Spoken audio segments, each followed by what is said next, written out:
hopefully when some people join in to the live stream here. Just killing a little bit of time waiting for people.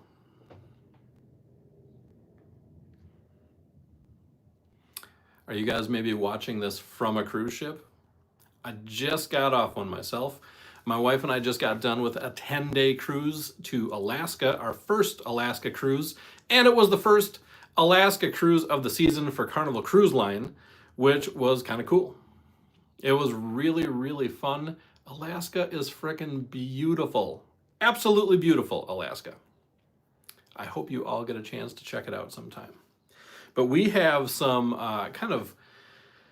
some sad cruise news coming up. We also have some a couple of really quirky stories. I like the kind of crazy cruise news stories. So that's what I'm gonna probably be talking about the most. So let's go ahead and get into it. There's at least somebody in here now, so let's do this. All right, so on the thumbnail, you see somebody doing some acrobatics, somebody, a modern day Spider-Man, if you will, and we're going to get to that in just a couple of minutes. But first, we have some really, really sad news to talk about. So on the Diamond Princess cruise ship, there was a captain that actually died mid-cruise on the ship. That is truly sad. It's a sad story. It's for some reason kind of a crazy story, right? You just don't ever imagine that that's going to happen. Apparently, an announcement went out across the cruise ship. If you've ever been on a cruise, you can hear things in your room. You can hear the cruise director usually comes on. You can hear him in the hallway. And in this case, there was a medical emergency that happened. And I've certainly heard those happen on a few different cruises I've been on. In fact, the last Alaska cruise that I was on, there was a medical emergency. I don't know whatever happened with it. There was never any rumors around and I didn't see it happen, but I did hear the announcement. And so the folks on the Diamond Princess just a few days ago heard a medical emergency happen, and turns out it was the captain of the ship that was needing the medical emergency. Medical crews on cruise ships are trained really well, so you know that they did everything they could to help the guy out. Obviously, it's the captain of the ship, so they're going to go to whatever lengths they need to save this guy, to save this captain. And apparently, nothing they could do helped. And the articles, the information we have aren't very specific about the exact ailment that killed him. It just said that he died due to a medical emergency. Very possibly something like a heart attack or a stroke or something like that. Although that is conjecture. I don't know why or how he actually passed away. But imagine being on a cruise ship and finding out that the captain passed away. It would put a damper on things for sure, right? That would definitely be, the kind of the talk of the ship, and it'd be hard not to think about that.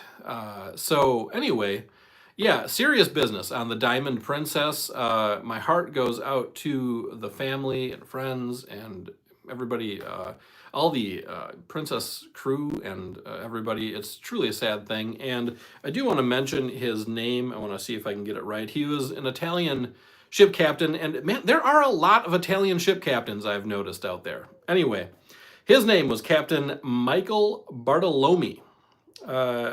He died 13 days into a 19-day Princess Cruises journey cruise. And there was a letter that was given to everybody on the ship. And I would like to read you that letter if I can find it here for you. It doesn't seem to... Oh, okay, here we go. The letter to the passengers said another captain would be at the helm for the rest of the cruise due to the end of May 25th in Yokohama, Japan. Bartolome was a respected leader whose decades of service at sea exemplified professionalism, dedication, and care for both guests and crew. The cruise line said in a statement, our hearts are with Captain Bartolome's family during this incredibly difficult time, and we extend our deepest condolences to them. His age and cause of death were not disclosed. Let's see.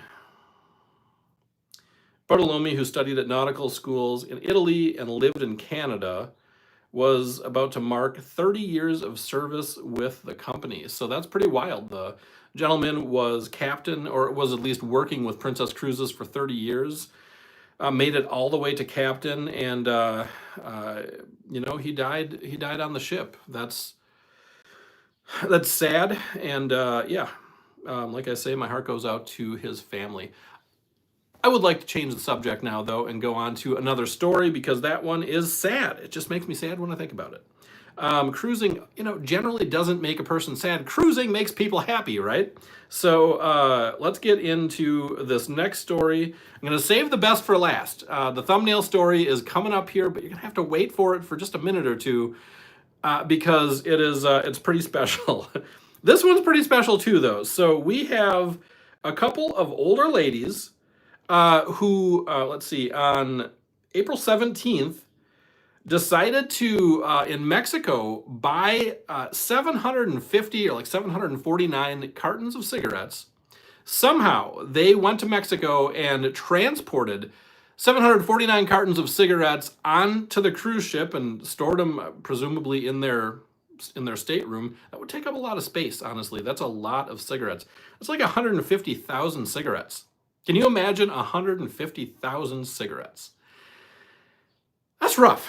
Anyway, so they bought like some Marlboro Reds, some Marlboro Golds, and some Newports, I believe, were the brands of choice in Mexico. And they got them on the cruise ship. And as how they got them on the cruise ship is still not clear.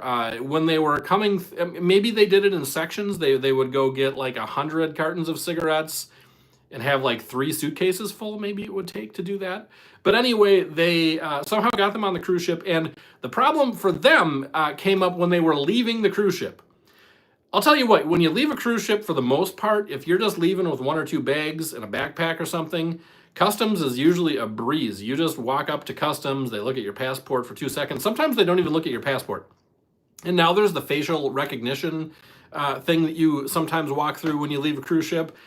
Thing takes a picture of your face. Kind of creepy that they know exactly who you are through facial recognition, but you just, in these days, you just accept, at least I just accept that it's creepy.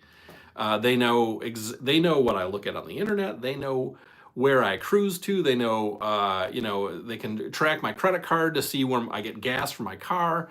They know everything about us these days. And so, I just go with the flow. I'm not doing anything wrong, so I have nothing to worry about, right? Hopefully. Anyway, these ladies, when they were trying to leave the ship with 10 suitcases, customs was like, okay, they have 10 frickin' suitcases. We're going to check what's inside. And so, yeah, customs can just open up your suitcases and take a look if they want to. That is how it works. And they found 750 cartons of cigarettes.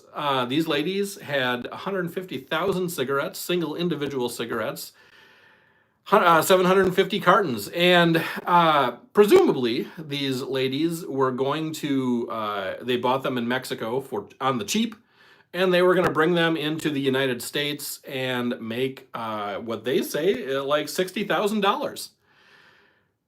There's good money in cigarettes, apparently. I mean, I guess I'm not surprised. I don't think I'd feel comfortable selling cigarettes because they're like just killing people when they take them. So that's kind of a crappy way to make a living. But apparently on 750 cartons of cigarettes that you buy in Mexico, you can make like $60,000 selling them in the United States, which is pretty wild. But they didn't get away with it.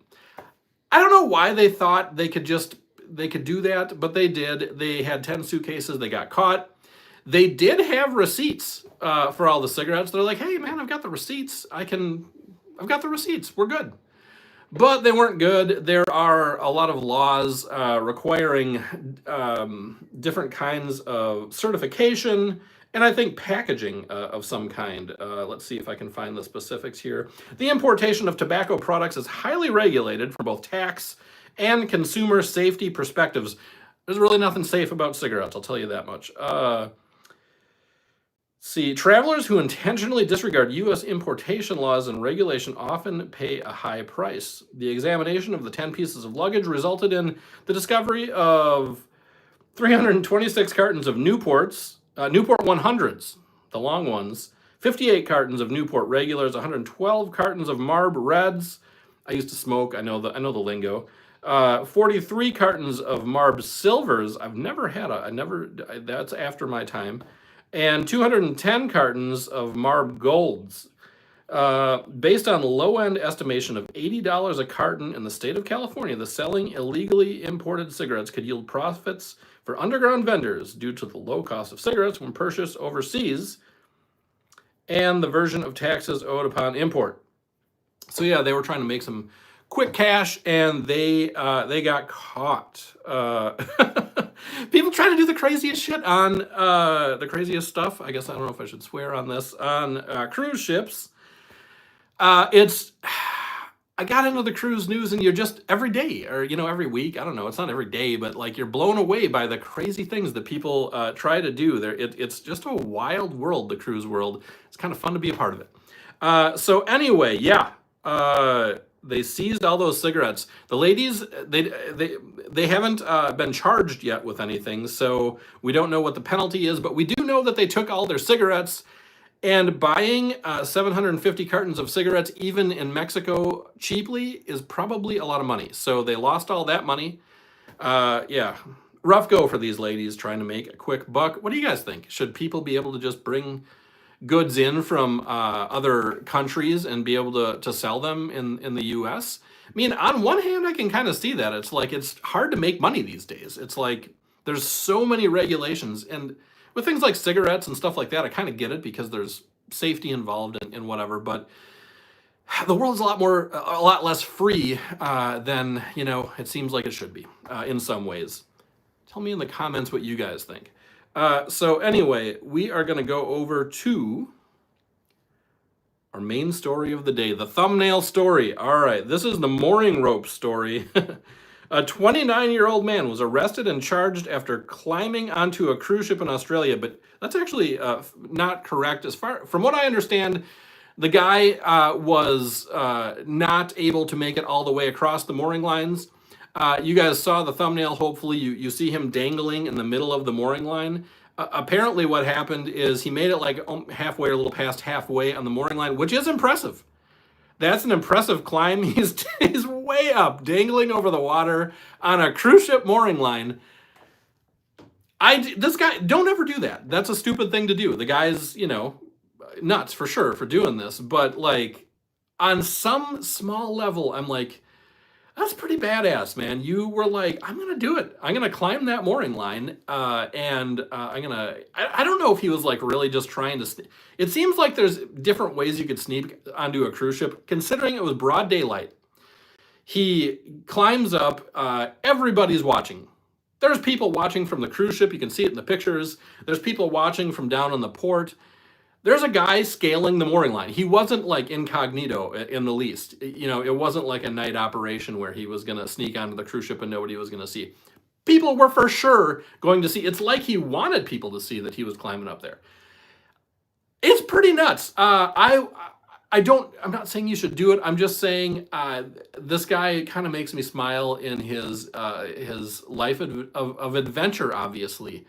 Anybody that has the initiative to climb a cruise ship mooring line probably lives a pretty adventurous life, and that's probably pretty exciting. It's exciting for me to live vicariously through him.